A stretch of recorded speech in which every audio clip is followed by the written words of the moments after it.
All right, hey guys. In today's kind of riff or piano lick video here, I wanted to show you something that I've used a lot in the past, especially when playing like just bigger songs, not necessarily like praise and worship stuff, just more bigger tunes. I'd use it when playing big choir numbers, if I'm playing for like maybe just a vocalist and it's just me on piano and you got to fill things out.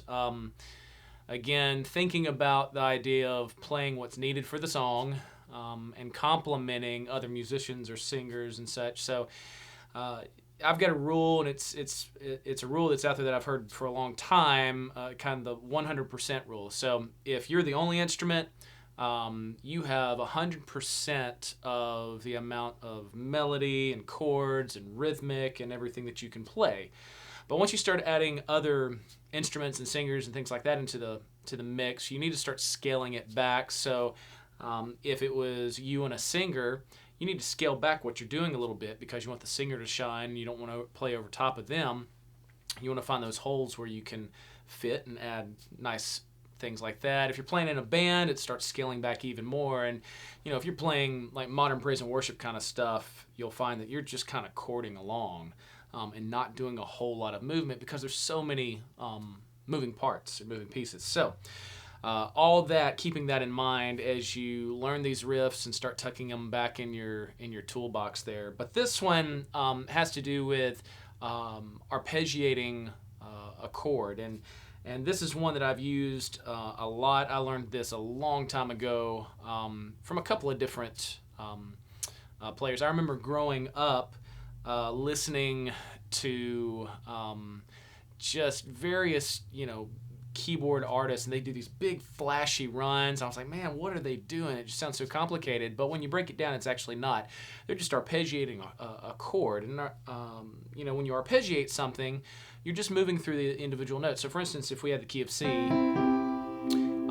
this would just be our C chord. But to arpeggiate it, you would play the individual notes. If you take like an old, I think it's an old Mozart tune.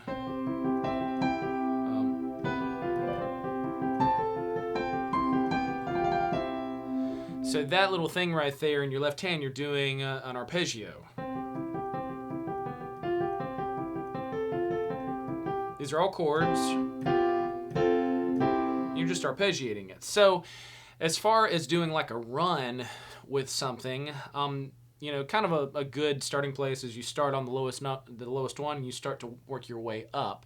So if you took like just a basic C chord right there, and shift up, you can kind of keep going, and then you can come back down.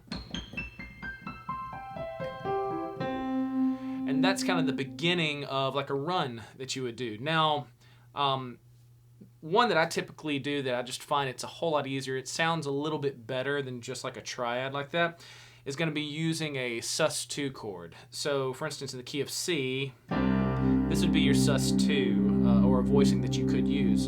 A sus2 just simply means that you're substituting the second scale degree, which in this case would be D, for the third. So normally you'd have C, E, G, but instead we're going to do C, D, G. And I add the fifth on bottom. So that's kind of what it looks like. And then you can do that over C, over A minor, F, G, and C. And right there you can see that I'm not having to change my right hand at all. I'm just changing the roots of my left hand. So this makes for a good chord to arpeggiate. And so kind of what I'll do is I'll start on the bottom, and then once I get to the top, so it's G, C, D, G, and then I move up and do it again. Then come down. So again, nice and slow.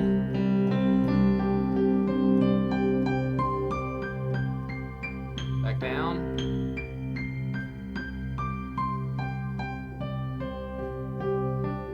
And notice as I'm getting down here with my thumb, I'm continuing that hand motion. I'm not just going and playing that and then moving. As you can see, it takes a little bit, you could end up hitting a wrong note. So you kind of want to get there as quick as possible. See, already here as I'm moving up, I'm going ahead and bringing my thumb into position. I'm kind of doing that number. Sorry.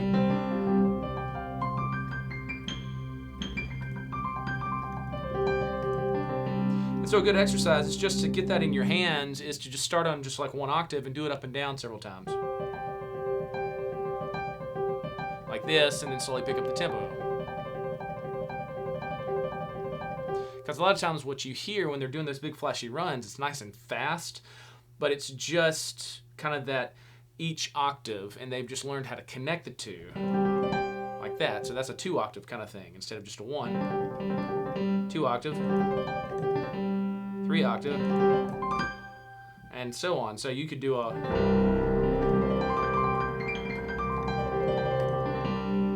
So what I'm doing there is I'm kind of moving up and then coming back down just a second, then moving up even more, and then coming down, moving back up, coming down. So instead of it just being straight up, I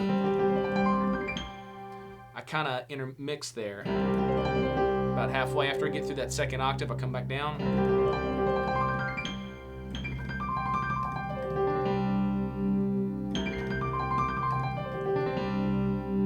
And it's the same thing over and over again. Again, it's just this G, C, D, G.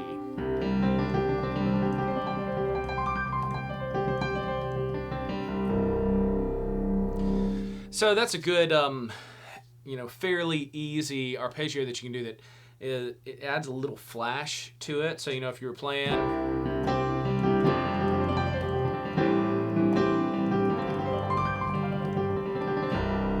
If you're like ending a song and you're kind of retarding it and you're doing and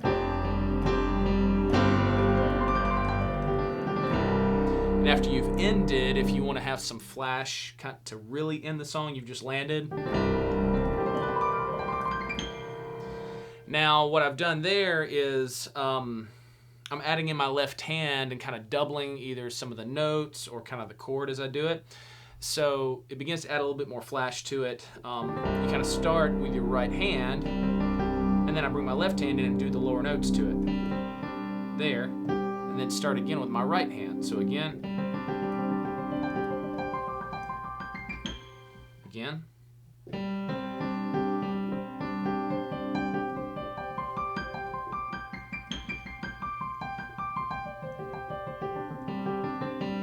All I'm doing is kind of alternating again. So I'm starting with my right hand, up, left, then right. Left, right, left, right. And then come back down. Right, left, right, left, right. And then, you keep on going down if you want to. So that kind of adds. And then you don't necessarily have to do the full chord in your left hand. You could add single notes.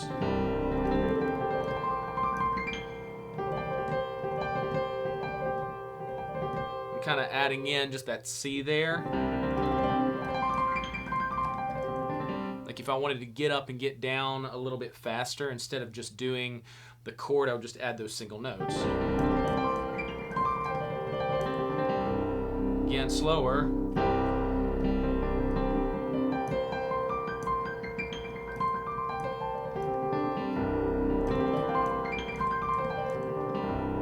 That kind of thing, and it's a little messy there. Just added in just a couple extra notes that I accidentally caught, but you can get the idea there.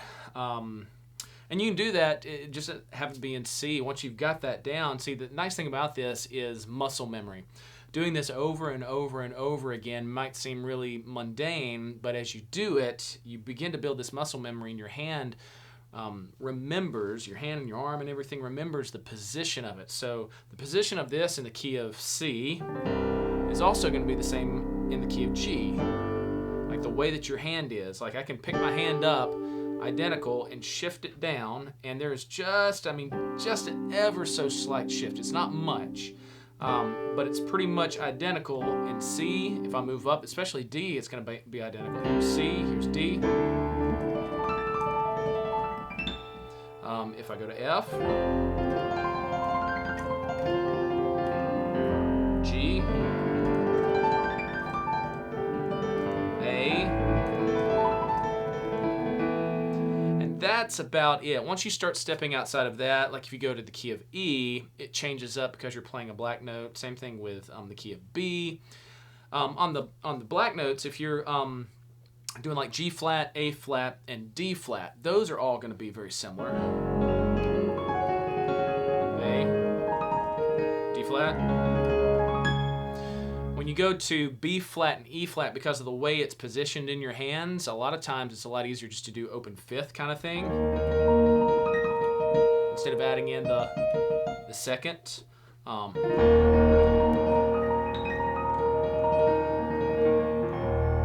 I'm just kind of moving back and forth. I remember growing up, I had a friend of mine.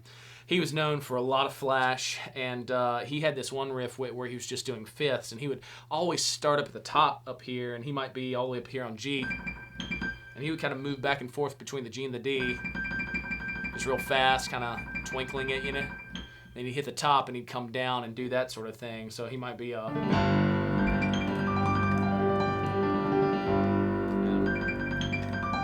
I can remember he'd always hit that top note, and man, you'd think he's about to bust a string for as hard as he hit it. But anyways, that's kind of where I learned it a little bit. And again, this is just something that you can throw back in your toolbox there for when you need something like this. Again, it's something that you want to use sparingly. You want to use carefully because it can be overdone, and you don't want to overdo it, but it's definitely something that can help you, and you can tuck there into your music arsenal.